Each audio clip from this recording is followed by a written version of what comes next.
Ganhar mais dinheiro ou viver melhor? O que é prosperidade para você? Para responder essa pergunta, o Sicredi, em parceria com Datafolha, ouviu mais de 2.000 pessoas. E para entender o que esse estudo traz de mais surpreendente, hoje eu converso com a Alexandra Rodrigues, do Sicredi. Alexandra, muito obrigada pela sua participação e eu vou direto ao ponto. Eu queria saber o que mais surpreendeu vocês nessa pesquisa sobre prosperidade. Perfeito, Gabi. Acho que, primeiramente, muito obrigada pelo convite. Fico muito feliz e orgulhosa de estar aqui, representando o Sicredi e falando sobre essa pesquisa que conversa tanto com o nosso propósito, a nossa razão de existir.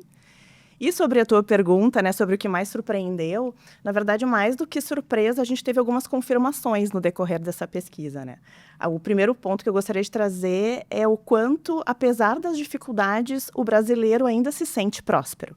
Então, eu vou trazer alguns dados interessantes aqui, que primeiro, que 41% das pessoas que a gente conversou se colocaram no nível mais alto de prosperidade e 40% se colocaram no intermediário.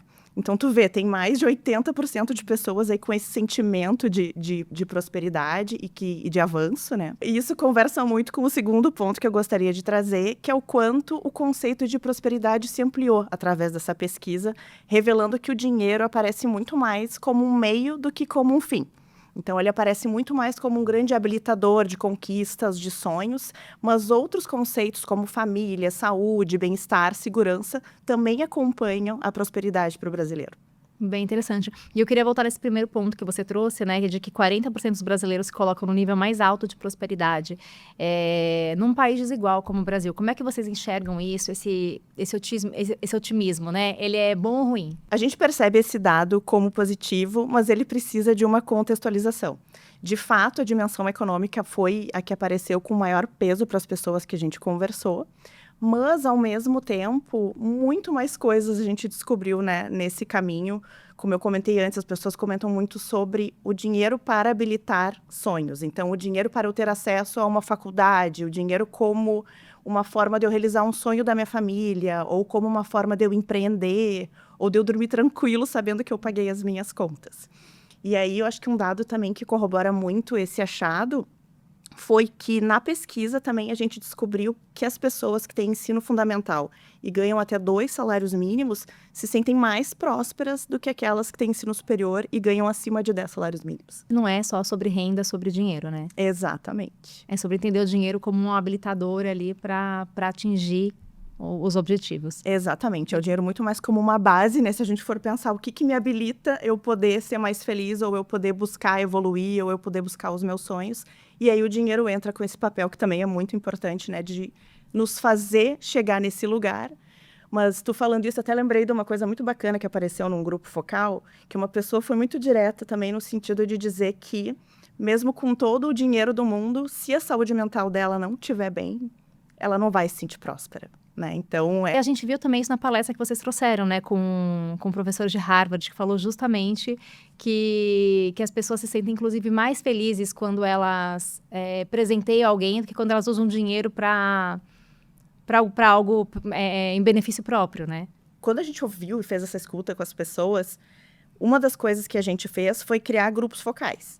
E nesses grupos focais, uma das dinâmicas era cada um trazer um objeto que representasse prosperidade para si. E tu falou isso e eu lembrei, raramente as pessoas traziam objetos seus, Era muito mais, olha aqui, uma foto do casamento da minha filha, uma foto, da minha filha indo para a faculdade, ou a chave do apartamento que eu comprei para a nossa família poder ser mais feliz. Então, tem também esse sentimento do coletivo que a gente sentiu bastante presente. Exato. Bem interessante. E aí, entrando um pouquinho no que você já adiantou das 4 dimensões, Vocês estruturaram essa pesquisa a prosperidade em 4 dimensões, Econômica, psicológica, espiritual e social. Queria que você traduzisse pra gente, para quem está nos assistindo, o que são essas dimensões. Isso vem muito a partir daquele trabalho que eu tinha comentado antes, dos grupos focais, e dessa escuta que a gente fez com os brasileiros aí de todas as regiões do Brasil. Então, a partir dessa escuta, foi possível identificar uma série de fatores, percepções, sentimentos. E junto com a Datafolha, a gente conseguiu, então, aplicar algumas metodologias para chegar a esses 4 grandes grupos que representam as 4 dimensões que compõem a prosperidade para o brasileiro. A que apareceu com mais força realmente foi a econômica. E aqui as pessoas falam muito sobre renda, sobre estabilidade, sobre segurança para tomar decisões e planejar o seu futuro, né? Então, aqui vem bem realmente o aspecto financeiro e econômico. Quando a gente fala da psicológica, tem muito a ver com bem-estar emocional, saúde mental, ter noção que está conseguindo tocar e evoluir a sua própria vida com os seus esforços, né? Então, tem muito a ver realmente com saúde mental e tranquilidade. A espiritual, por incrível que pareça, ela não tem a ver com religião. Aqui foi muito interessante, porque tinha muita gente que trazia alguns objetos relacionados à fé, mas no final do dia o que a gente viu foi o quanto é importante as pessoas estarem sendo fiéis aos seus valores. Então, aqui nessa parte espiritual tem muito a ver com o propósito de vida de cada um e o quanto eu vejo sentido na minha vida e para onde a minha vida está me levando e para onde eu estou levando a minha vida também. E, por fim, um aspecto social é muito relacionado realmente às relações que eu cultivo. Então, tanto a minha relação com a minha família, quanto no meu ambiente de trabalho, na minha comunidade, o quanto eu me sinto pertencente e o quanto eu sinto que eu tenho também com quem contar, né, no meu dia a dia. Então, essas foram as 4 dimensões que compuseram o conceito de prosperidade para o brasileiro. Muito bom. E a gente tem mais um dado que chamou a atenção, que a dimensão econômica, como você disse, ela ainda lidera com 39%, né? Mas ela aparece muito mais como base do que como objetivo final. Acho que a gente já falou um pouquinho sobre isso, mas se você pudesse só trazer para a gente o que chamou a atenção quando vocês olharam para esse viés econômico também e não necessariamente relacionado a dinheiro? Sim. O que chamou a atenção foi esse aspecto de o dinheiro funcionar muito mais como um caminho do que como um fim. Nas nossas conversas com as pessoas, ninguém trouxe que prosperidade era um acúmulo de riqueza, por exemplo, né? E pelo contrário, era atingir objetivos através do financeiro. Então, foi isso que a gente conseguiu perceber, né? Então, por exemplo, foi muito trazido a questão também, né, da mobilidade social, do quanto eu consigo proporcionar uma vida melhor para o meu filho, ou para minha filha, ou para minha família. Né, entrar numa faculdade, fazer uma viagem, né? Como eu comentei antes, já teve gente que levou chaves do carro também, né, para mostrar esse sucesso. Então, o dinheiro sempre como coadjuvante e a conquista como protagonista. Perfeito. E aí, vocês, como instituição financeira, né, eu queria saber o que vocês esperavam com essa pesquisa e como ela interferiu hoje, né? O que vocês vêm colhendo dela como posicionamento mesmo, como estratégia? Sim. O que a gente esperava com essa pesquisa está muito relacionado ao nosso propósito. O nosso propósito é construir juntos uma sociedade mais próspera. Então, para a gente conseguir medir o nosso sucesso nessa jornada de cumprir o nosso propósito, a gente sentiu essa necessidade de denominar um pouco melhor o que prosperidade significa para o brasileiro. Então, a partir disso, né, fizemos essa escuta, que hoje vira um direcionamento para a gente. E eu acredito que não só para a gente, né, para todas as instituições financeiras, fica muito claro o quanto a gente, como instituição financeira, tem a oportunidade aqui de criar melhores relações com as pessoas, né? E aqui tem um dado interessante também, que a gente percebeu na pesquisa, que quanto menor a renda das pessoas que a gente conversou, maior o distanciamento do mercado financeiro. E isso se dá muito por conta de uma questão de linguagem. Muitas vezes as pessoas não entendem o que a gente está querendo dizer como instituição financeira. Muitas vezes é por uma falta de capacidade de se planejar para o futuro, que também, né, acaba inibindo esse relacionamento. E muitas vezes até por uma questão de confiança, né? Tipo, eu não confio em ti para falar sobre a minha situação financeira, que muitas vezes já está um pouco, né, fragilizada, por exemplo. Só que, ao mesmo tempo, em contrapartida, Gabi, esse mesmo público que está mais afastado é o mesmo público que também demonstra o maior interesse em estreitar essa relação com as instituições financeiras. Então, a gente vê aí um super potencial. A gente fala muito hoje em dia também sobre personalização, né? E aqui eu acho que cabe uma super oportunidade também, que é ir além da personalização de produto, oferta ou crédito, e trazer uma personalização também de jornada com a educação financeira já embutida, para que essas pessoas consigam também tomar as melhores decisões, fazer as melhores escolhas, para garantir que o dinheiro vai trabalhar a serviço da prosperidade de cada um. Então, Alexandre, eu queria saber também como que essa relação dos associados influenciou na percepção de prosperidade. Sim, isso foi um dado bem interessante também, acho que também confirma, é mais uma das nossas confirmações.